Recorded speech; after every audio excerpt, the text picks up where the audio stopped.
and good morning.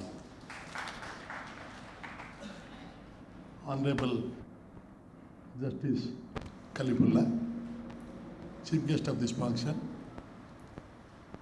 Dr. Chaube, DG SCOPE, representing all public sectors and interfacing with the government, championing the cause of public sectors. Mr. B.D. Singh, CMD, MSTC, my colleague directors on DIAS, Director of Finance, Sri Rakesh Kumar, Director of Mines, Mr. Shubhi Das, Director of Power, Mr. Thagapandian, Director of PNP, and the program convener basically for this program, Mr. Selva Kumar, and our new gentleman on our board, Mr. Bikraman, Director HR, and good milestones and achievements to this company, and invitees, delegates, my friends, partners of progress, representing all my colleagues in the company, various unions, associations, and federation representatives, my senior colleagues, all my brothers and sisters of NLC India, my dear friends from press and media. The anchor told some good words about me. While humbly accepting it, I dedicate all the good things and the good achievements that told about me to the people I worked with and the people I'm working with. And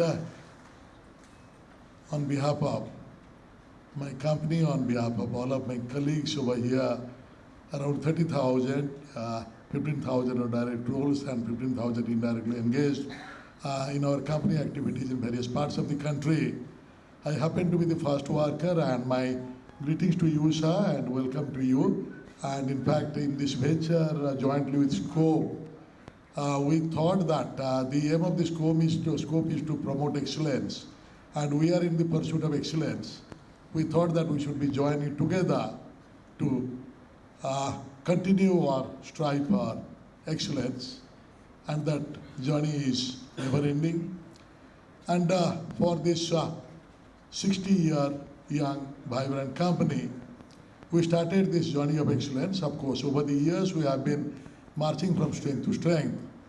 But this capability building and also keeping ourselves abreast of the things that are changing around and to sharpen our skills in each domain of our work, to get the expertise, to get the best practices, to share it for the benefit of the public sectors and the industry in general. We started organizing these workshops of excellence, starting first in the domain of HR. It was followed by the national level workshop on power and then mines. And this happens to be the fourth man on the contracts management and dispute resolution. And the next one will be on the theme of finance management. And friends, we are living in exciting times. Exciting in the sense that with rapid change, we are addressing the entire gamut of business, the rules of business changing. We find a lot of opportunities to innovate, a lot of opportunities to come out with new ideas, and not only to predict the change, not only to be resilient to respond to the change in very shortest possible time, perhaps to prepare ourselves beforehand how to address the change. This happens in every field of our work, and that too in contracts management also it is applicable equally.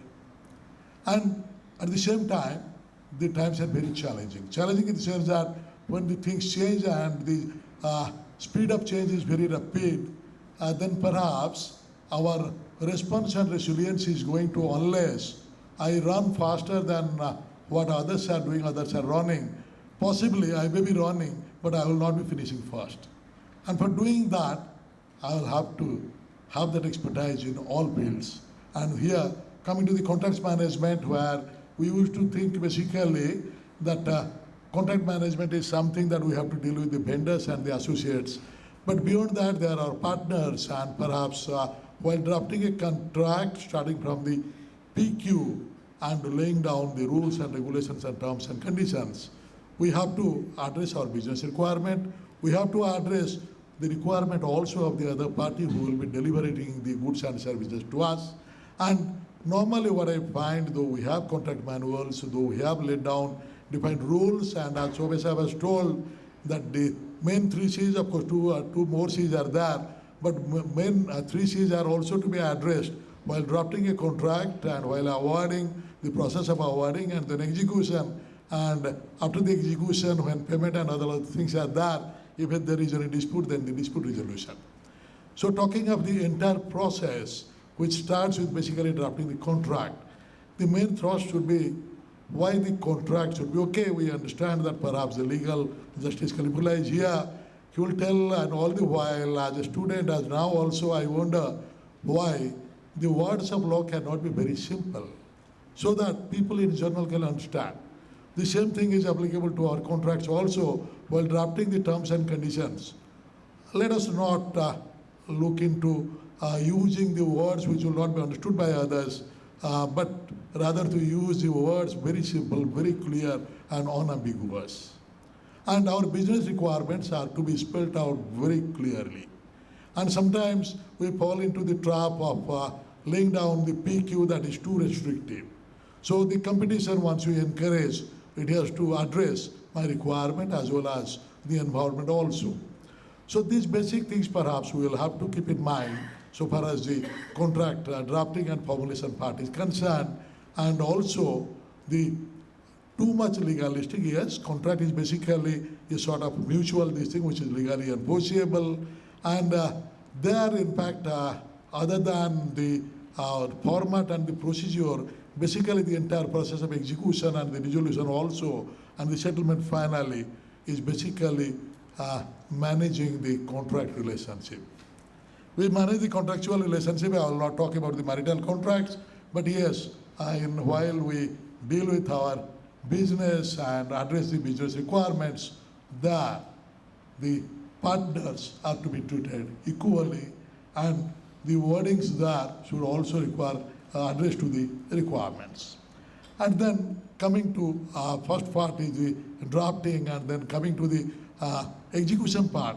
There at the time of execution also we find a lot many things are left to interpretation, and there while interpreting, maybe while kneading the wheat, if you swing forth and back, perhaps somebody will say that, okay, you are kneading the wheat, why were you swaying back and forth? That can be a charge.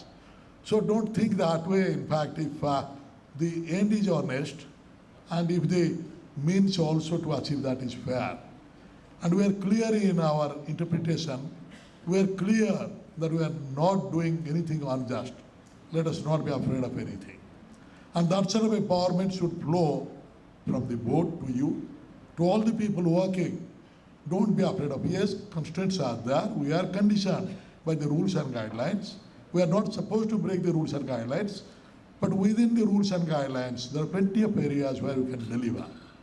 And there perhaps what we do is we talk in terms of speed. When we talk in terms of speed and do something with speed, we lose the accuracy.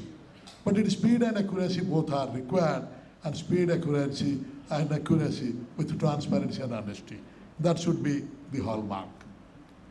And coming to that, what you find basically, the procedural aspects. Yes, we lay down the guidelines, but guidelines are meant for addressing the business. These are not static guidelines, and we should be resilient enough to change. When the new startups are coming, and when the business is going mostly on the aggregation, the entire business ecosystem is changing. There, we cannot be just doing the things what we wrote down once. Perhaps that was relevant at that point of time. We find in our case, like first normally in a two-part cover, we open the technical bid and then the price bid. But when it is an international competitive bidding, opening the technical bid and verifying the documents and all other things take a lot of time, and sometimes you have to put people abroad to go and verify whether the claims or the basic eligible requirements are all right. We lose the process, and not necessarily after the verification, he will be the L1. And perhaps in the L1 process, supposing we do it other way around, we first open the price cover, then RGD in order, we then check the credentials of the L1, and then if L1 is not found, then we go to L2, and accordingly. So we tried that, we went to the board, we have changed our practice also that. So, there was a time when you used to go for the hard bid, and the basic process of reverse bidding and all others were not in vogue those days.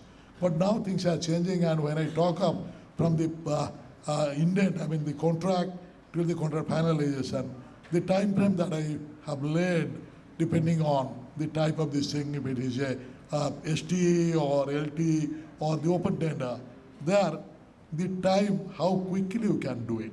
And most of the times what we do, even we deliver it every time on the same PQ, we deliver it on the same process of doing the things again and again. There is no use of inventing or reinventing the wheel. Wheel is there, has been invented. So let us standardize the procedure. Maybe for the solar we are awarding, we came out with a new concept, that is solar developer and operator. Perhaps for the first time in the industry as such, where everything is in the scope of the bidder, including the arranging the land on behalf of us, and also the supply, erection, installation, commissioning, and then the evacuation. So there, if parallelly we can process the things, and maybe sometimes we depend on the PPA. So we keep the things ready so that once we get the PPA, so all the groundwork is ready, we award. So the time taken in the contract or the award process is avoided. And in fact, friends, let me congratulate our proactive contracts department here and the contracts management group, who gave us the major package awards for 2,000 megawatt new facility we are bringing up there in Kanpur. We got the PIB clearance in the month of August, and there within 8 days the main packages for TG and AC were awarded. So that should be the way we should be doing. Many things have to be done parallelly. Let us not think of doing the things in a series, one after another. Parallelly, we have to keep the things ready, and once we decide, lay down the framework and the rules, and that during that period, unless the circumstances of the situation has changed, we should not be redoing it again and again. And of course, coming to the execution part, while execution I find, like every time, drawings have to be cleared. Why drawings cannot be, of supposing the site is there already, the requirements have been laid down, why the drawings cannot be frozen in advance? Why every time the vendor or the bidder will be sending the drawings, and we take our time in clearing it, and there the speed. So everything has to move that way. The same way also, we talk in terms of the purchase, the procurement. There, PI to PO, from purchase intent to purchase order, the time taken, absolutely. But with this days, with MSTC helping us, our people in computers management, they are doing the e-procurement, there the time has been shortened. And there, once the system is well laid, system is automated, then human error, it is minimized. Human greed also will not find a place to overpower once your systems are robust and systems are e-driven. And coming to the, of course, the time, I know we'll have to hear our secretary, who will be addressing us through video mode. He could not make it to be here. And of course, we have our chief guest. So the time is short, but only one thing I'll tell. In our effort, talking of the contract, the formulation part of it, the policy guidelines, laying down the rules and the guidelines in a clear and unambiguous